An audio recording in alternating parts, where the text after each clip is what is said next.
اس وقت کیفیات ہوتی ہیں.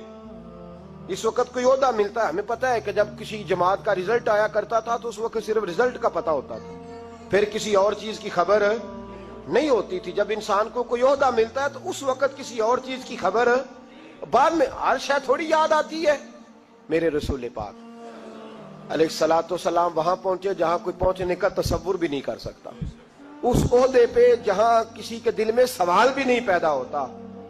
حضرت موسیٰ نے تو ایک تجلی دیکھی تو بے ہوش ہو گئے, اور حضور فرمانے لگے میرے دائیں بائیں تجلیاں ہی تجلیاں تھی, نور ہی نور تھا, آگے پیچھے دائیں بائیں. اور فرمایا رب کریم نے مجھے اپنے حریم خاص میں بلایا, اور پھر میں نے اپنے رب کی حمد کی اور میرے رب نے مجھ پہ درود بھیجا. اب محبوب فرمانے لگے بڑی باتیں ہوئیں. پھر رب کریم نے کہا او میرے محبوب کے غلاموں, یقین کرو ہم سب کا شکریہ ادا کرتے ہیں. ہم نبی پاک کا شکریہ اگر ادا کر نہیں نہ سکتے تو ہم کوشش بھی نہیں کرتے. اتنا تو ہونا کہ 200-400 بار درود شریف ہی روز پڑھ لیں. فرمایا رب کریم نے کہا محبوب کوئی بات. تو حضور فرماتے ان تجلیوں میں جہاں حضرت موسیٰ جیسے بے ہوش ہو گئے, مجھے بھولا نہیں. میں نے کہا مولا میری امت پہ رحم فرما, اے اللہ میری امت پہ. حضور فرماتے رب کریم نے کہا 70,000 بغیر حساب کتاب بخش دوں گا. میں نے کہا یا اللہ تھوڑے ہیں. فرمایا ہر رمضان کی رات میں 70,000 بخش دیا کروں گا. مولا تھوڑے ہیں. لیلۃ القدر آئے گی تو جتنے پیچھے بخشے ملا کے بخش دوں گا. یا اللہ تھوڑے. کوئی نہیں اتنا کسی کے لیے بحث کرتا, کوئی نہیں اتنا کسی کے لیے گفتگو کرتا. کون ہے بس ٹھیک ہے سفارش کر دی, میں نے ٹیلی فون کر دیا, مجھ سے جھکا نہیں جاتا. لوگ اتنا ہی کہتے ہیں.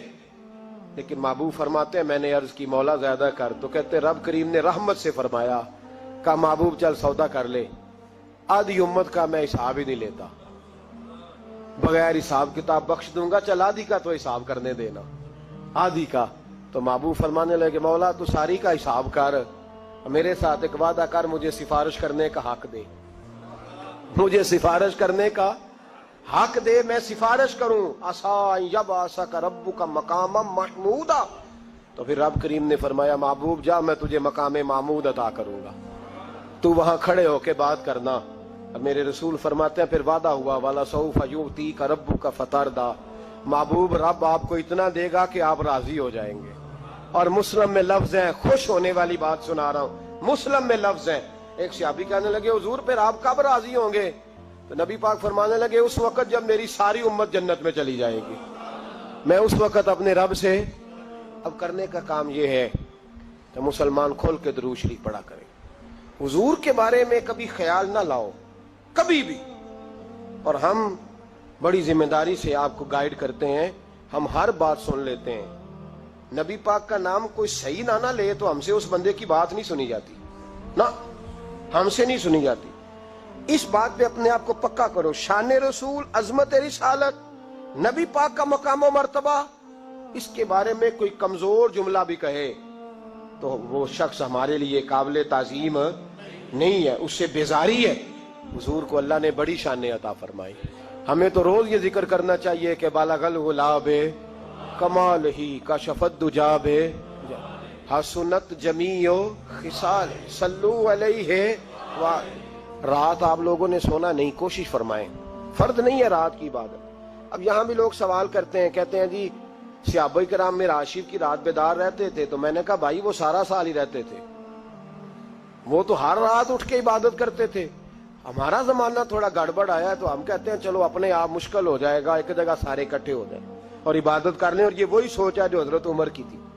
انہوں نے کہا اکیلے اکیلے تراویاں پڑھیں گے تو کوئی نہیں پڑھیں گے, جماعت شروع کراؤ. ورنہ نہ حضور کے زمانے میں باقاعدہ ہوئی, نہ حضرت ابو بکر کے زمانے میں ہوئی.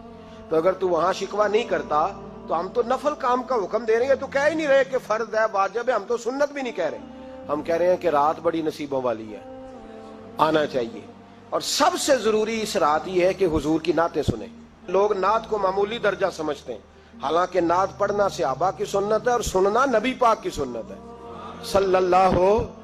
کچھ پروفیشنل لوگوں نے نعت کا نظام بھی خراب کیا ہے, لیکن جو اصل نعت ہے اس نعت کا بڑا وقار ہے, اس کا بڑا درجہ ہے دین کی. رات آپ یہاں تشریف لائیں, ہر سال آپ کو پتہ ہے یہاں اجتماع ہوتا ہے, انشاءاللہ محفل بھی ہوگی, نعت بھی ہوگی, کچھ بات چیت بھی کریں گے, ذکر بھی ہوگا, دعا بھی ہوگی, نفلوں کا وقت بھی ہوگا.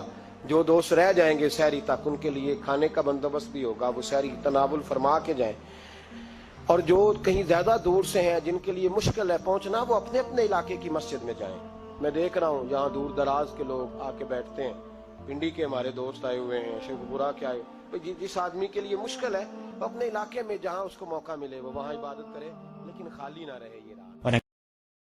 امید ہے آپ سب لوگ خیریت سے ہوں گے. اللہ تعالیٰ آپ سب کو اپنے حفظ و امان میں رکھے, آپ کی جان میں, مال میں, عزت و آبرو میں خیر و برکت عطا فرمائے. اگر آپ نے ابھی تک اس چینل کو سبسکرائب نہیں کیا ہے تو اس کو سبسکرائب کر لیں تاکہ ہر نئی آنے والی ویڈیو کا نوٹیفیکیشن آپ کو بر وقت مل سکے.